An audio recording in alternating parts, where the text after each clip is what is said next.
खबर अडानी ग्रुप से जुड़ी हुई है, जिस पर आज सुप्रीम कोर्ट ने एक अहम फैसला दिया। सुप्रीम कोर्ट ने अडानी ग्रुप के खिलाफ हिंडनबर्ग की रिपोर्ट पर स्पेशल इन्वेस्टिगेशन टीम यानी एसआईटी बनाने की मांग खारिज कर दी। साथ ही साथ supreme court securities and exchange board of India यानी सेबी की जांच में हस्तक्षेप करने से भी उसने इनकार कर दिया।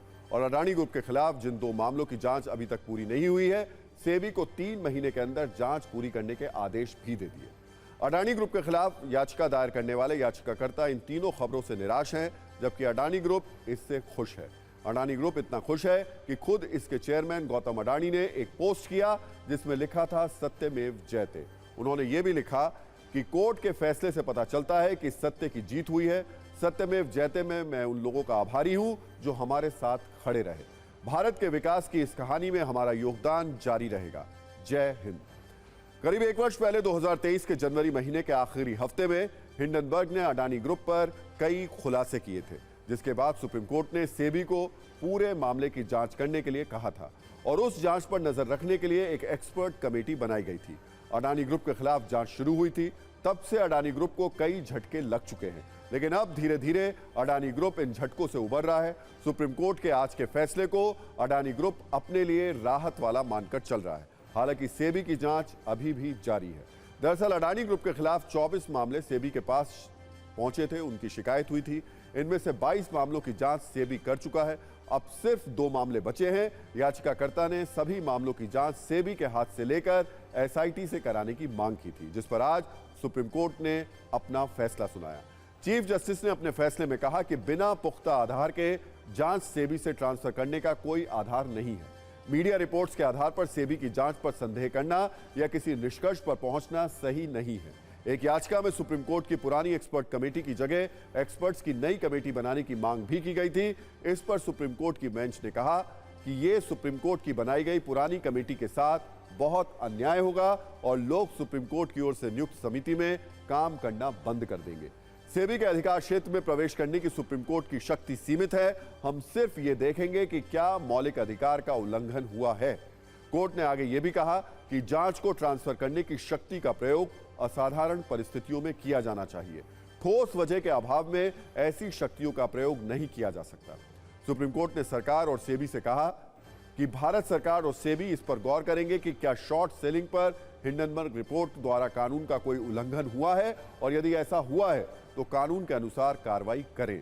इसके साथ ही कोर्ट ने सेबी से कहा कि मौजूदा नियामक तंत्र को बेहतर बनाने के लिए एक्सपर्ट कमेटी के सुझाव पर काम करें। इसके साथ ही सुप्रीम कोर्ट ने याचिकाकर्ता की याचिका खारिज कर दी।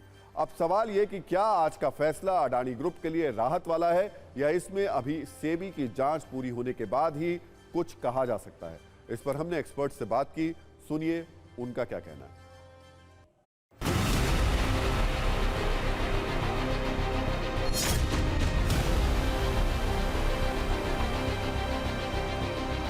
अडानी हिंडनबर्ग मामले में सुप्रीम कोर्ट ने आज दिए गए अपने फैसले में अडानी समूह को बड़ी राहत प्रदान की है। सुप्रीम कोर्ट ने सेबी को 2 मामलों में जांच के लिए 3 माह का समय प्रदान किया है, जबकि कुल 24 मामले थे और सेबी पहले 22 मामलों में जांच कर चुकी थी। इसके साथ ही सुप्रीम कोर्ट ने उन मांगों को खारिज कर दिया जिनमें सीबीआई और एसआईटी से जांच कराने की मांग सुप्रीम कोर्ट से की गई थी।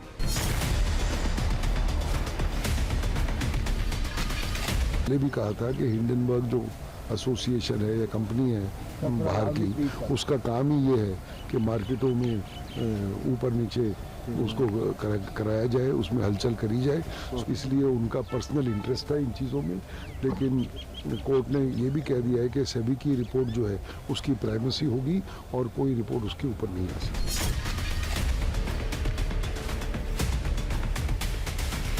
कोर्ट का जो फैसला आया है, जो रिकमेंडेशन लागू करने के लिए डायरेक्शंस दिए गए हैं, अगर सरकार उनको उनकी लेटर एंड स्पिरिट में लागू करती है तो कुछ ना कुछ बदलाव आएगा और वह बदलाव एक मजबूत रेगुलेटरी मैकेनिज्म को खड़ा करेगा।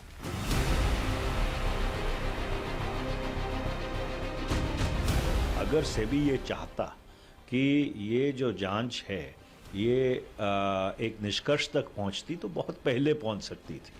सेबी चाहती तो बहुत पहले इस मामले की तय में जाकर दूध का दूध और पानी का पानी कर सकती। अडानी ग्रुप के रास्ते से जो तलवार टंगी हुई थी या उनके सिर पर जो तलवार टंगी हुई थी यूं कहें तो वो एक तरह से हट गई। आगे के लिए एक लेसन मिल गया है। लेसन ये है कि आपकी शेयर की प्राइस अगर अनयूजुअल तरीके से ऊपर जा रही है या आपकी जो वैल्यूएशन है पीई रेशियो बुक वैल्यू अगर नॉर्मल मार्केट ट्रेंड से हटके वो जा रही है तो मुझे लग रहा है कंपनी को भी सुधर रहना चाहिए।